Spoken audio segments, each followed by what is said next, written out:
Hi friends, welcome to VK Talks. ఈరోజు ఒక చిన్న విషయం మాట్లాడదాం. అంటే సమస్య అయితే పెద్దదే, కానీ నేను మాట్లాడే విషయం అయితే చాలా చిన్నది. ఎందుకంటే రాజకీయ నాయకులు మారిన ప్రతిసారి, ముఖ్యమంత్రులు మారిన ప్రతిసారి, అధికార పార్టీలు మారిన ప్రతిసారి ఈ రాష్ట్రంలో కక్ష సాధింపులు ఎక్కువ అవుతుంది. ఎవరి మీద, ఎందుకు ఇవన్నీ చేయటం? అధికారులు కక్ష సాధిస్తే ప్రజానాయకులకు వచ్చే లాభం ఏంటి అనే ఒక చిన్న విషయం మాట్లాడదాం. నూతనంగా ఏర్పడిన కూటమి ప్రభుత్వం ఇంకా అధికారాన్ని మొదలుపెట్టి నెల రోజులు గడవక ముందే అధికారుల మీద కక్ష సాధింపు మొదలు పెట్టేసింది. ఐఏఎస్లు కానీ, ఐపీఎస్లు కానీ, లేకపోతే రాజకీయ నాయకులు కానీ.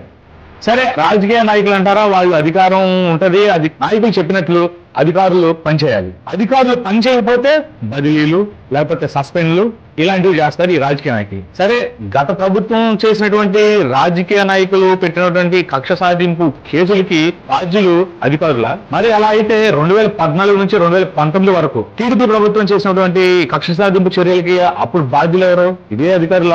అంతేగాని నాయకులు ఏమీ అన్నారు. ఇదే ప్రభుత్వానికి అంత చిత్తశుద్ధి ఉంటే అధికారులు ఎందుకు? 5 సంవత్సరాలు మీరేగా ఉండేది.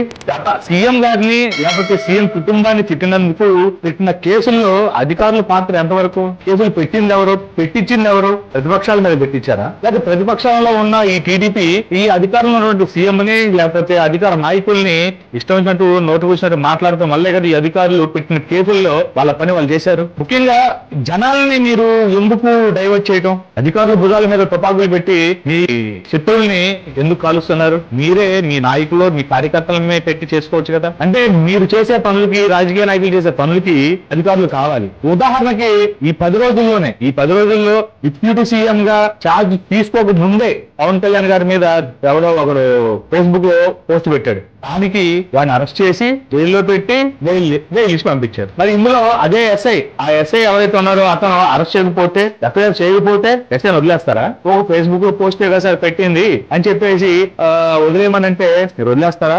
ఎస్ఐని వదలరు కదా. అదే లేకపోతే ఒక సామాన్యుడు ఇదే విషయం మీద మమ్మల్ని వేధిస్తున్నారు, లేకపోతే స్త్రీలను వేధిస్తున్నారు, లేకపోతే బూతులు తిడితేనో వెళ్ళి ఒక కేసు పెడితే ఇదే డిపార్ట్మెంట్ ఎఫ్ఐఆర్ కట్టి అరెస్ట్ చేయగలరా?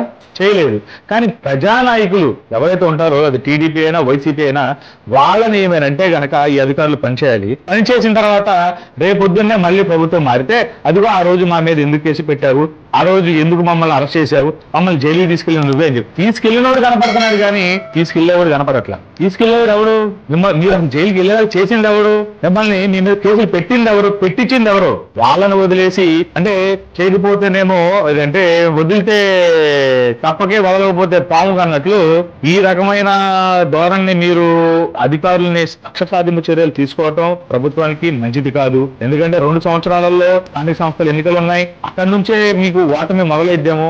మీరు ఏదైనా ఉంటే పిలిపించి మాట్లాడాలి అధికారుల్ని, అంతేగాని సస్పెండ్ చేయటాలు, లేకపోతే హోల్డ్ లో పెట్టడం, లూప్ లో పెట్టడం, సీనియర్ అధికారుల్ని ఎంత ఇదిగా మీరు టార్చర్ చేయటం కరెక్ట్ కాదు. మిగతా కులాలకు సంబంధించిన అధికారులు ఉన్నారు, వాళ్ళ పేర్లు ఎందుకు బయటికి రానివ్వట్లా? వాళ్ళు చేసిన అరాచకాలు ఎందుకు చూపించట్లేదు? వాళ్ళ అధికారంలో ఉండి వాళ్ళు ఎంత ఇదిగా వాడుకున్నారు, అవి ఎందుకు చూపించట్లా? అంటే దళితులు, దళిత నాయకులు, లేకపోతే నిమ్న వర్గాలకు చెందినటువంటి అధికారులే మీకు అలుసా? లేకపోతే వాళ్ళ మీదే మీ కక్ష? లేదు, ప్రభుత్వంలో ఈ కులాల మీద, ఈ కులాలని ఈ ప్రభుత్వంగానే చూస్తాము, అధికారులైనా నాయకులైనా అని చెప్పేసి మీరు చెప్పగానే చెప్తున్నారా మమ్మల్ని అర్థం చేసుకోమని? మీ పార్టీ విధానం ఏంటి? పేద బడుగు బలహీన వర్గాల కోసమా, లేకపోతే ఇట్లాంటి ఎస్సీలని, ఎస్సీ నాయకుల్ని, ఎస్సీ అధికారులను, ఇట్లాంటి వాళ్ళని అందరినీ అణిచివేసి మీ చెప్పు చేతల్లో పెట్టుకోవడం అంటే చూస్తున్నారు?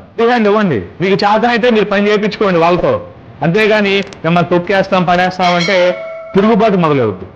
అలా వచ్చే తిరుగుబాటుని మీరు తట్టుకోగలరా? అణిచివేస్తే ఏమవుతుందో గత ప్రభుత్వానికి బాగా బుద్ధి చెప్పారు కదా వైఎస్ఆర్ పార్టీకి. మీరు ఆ స్థితికి వస్తారా మొదటి నుంచే? లేకపోతే మంచిగా మేము కలిసి పనిచేద్దాం అంటారా? నేను ఇంటిగా ఎందుకు చెప్తున్నానంటే, సినిమా హీరోలకో లేకపోతే మీలాంటి పొలిటికల్ రాజకీయ నాయకులకే కాదు ఫ్యాన్స్ ఉండేది, అభిమానులు ఉండేది. నిజాయితీగా, లేకపోతే తన వర్గాని కోసం, లేకపోతే తను వచ్చినటువంటి ఆ నేపథ్యాన్ని ఆయన అంటే సునీల్ కుమార్ గారు కానీ లేకపోతే ఇంకెవరైనా సరే మర్చిపోకుండా వాళ్ళ మార్పు ఉంటుందంటే వాళ్ళకి ఒక అభిమానులు ఉంటారు, వాళ్ళు రాష్ట్ర వ్యాప్తంగా మొత్తం ఉంటారు. తిరగబడితే అది ఇంకో రకంగా ఉంటది. ఎందుకంటే మీరు శత్రువుల్ని మీ అంతటి మీరే తయారు చేసుకునే పరిస్థితి మీరు తెచ్చుకోవాలని చెప్పేసి నేను అనుకుంటున్నాను. ప్రభుత్వానికి చిత్తశుద్ధి ఉంటే మీకు చేయించుకోవాలి. మేము మమ్మల్ని ఇబ్బంది పెట్టిన వాళ్ళని మీ చేత ఇబ్బంది పెడతామంటే తెలివిగల నాయకులు అయితే కనుక మీరు చేసుకోవాలి. అంతేగాని అధికారులను ఇబ్బంది పెడితే ఏమొస్తుంది మీకు? రేపు మిమ్మల్ని తిడతారు. ఇదే ప్రతిపక్ష పార్టీ వైసీపీ నాయకులు మిమ్మల్ని తిడతారు. మీరు తిట్టినప్పుడు మీ మీద కేసులు పెట్టరా? ఇదే పోలీస్ అధికారులు వెళ్ళి వాళ్ళని అరెస్ట్ చేయరా?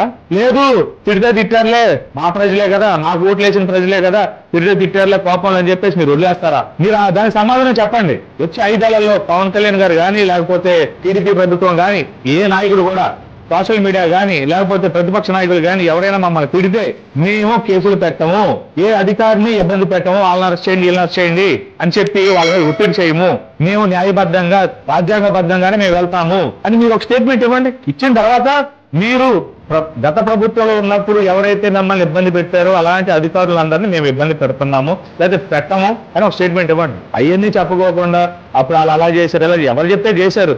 మీలాంటి సీఎం చెప్తే చేశారు, మీలాంటి మినిస్టర్ చెప్తే చేశారు, మీలాంటి డిప్యూటీ సీఎం చెప్తే చేశారు. అంతేగాని రాజకీయ నాయకులకి చట్టాలు చేయడానికి చట్ట సభల్లోకి వెళ్లే హక్కు ఉంటది కానీ, అధికారం ఉంటది కానీ, చట్టాలని అమలు చేయటమో లేకపోతే నాయకులు చెప్పిన విషయాల్ని కూర్చో తప్పకుండా చేయటమే అధికారుల పని. అది ఇక్కడే కాదు, భారతదేశంలోనూ మన వ్యవస్థలో అది మీరే అలవాటు చేసింది, మీ రాజకీయ నాయకులు అలవాటు చేసింది, మీ సీఎంలు అలవాటు చేసింది. పివి సునీల్ కుమార్ గారు మొట్టమొదటిసారిగా కడప ఏఎస్పీగా పనిచేస్తున్నప్పుడు పులివెందుల్లో టీడీపీ పార్టీ పెట్టడానికి కూడా దిక్కు లేకపోతే 10 సంవత్సరాల అధికారంలో ఉన్నా గానీ 2004కి ముందు చంద్రబాబు నాయుడు గారే కదా సీఎం ఉంది. పులివెందుల్లో టీడీపీ పార్టీ ఆఫీసు కట్టుకోలేని పరిస్థితుల్లో ఉంటే ఇదే పివి సునీల్ కుమార్ గారు ఊరందరికీ వ్యతిరేకం అయ్యి అక్కడ అడ్డంగా నిలబడి పార్టీ ఆఫీస్ చేపించారు. ఆ విషయం అక్కడ అడిగితే తెలుస్తుంది. అప్పుడున్నటువంటి నాయకుడు సతీష్ రెడ్డి గారిని అడిగితే తెలుస్తుంది. ఆయన పట్టుకొని వైసీపీకి లేకపోతే జగన్మోహన్ రెడ్డి ఇంట్లో మనిషి అని చెప్పేసి ఇలా మాట్లాడుతున్నారు.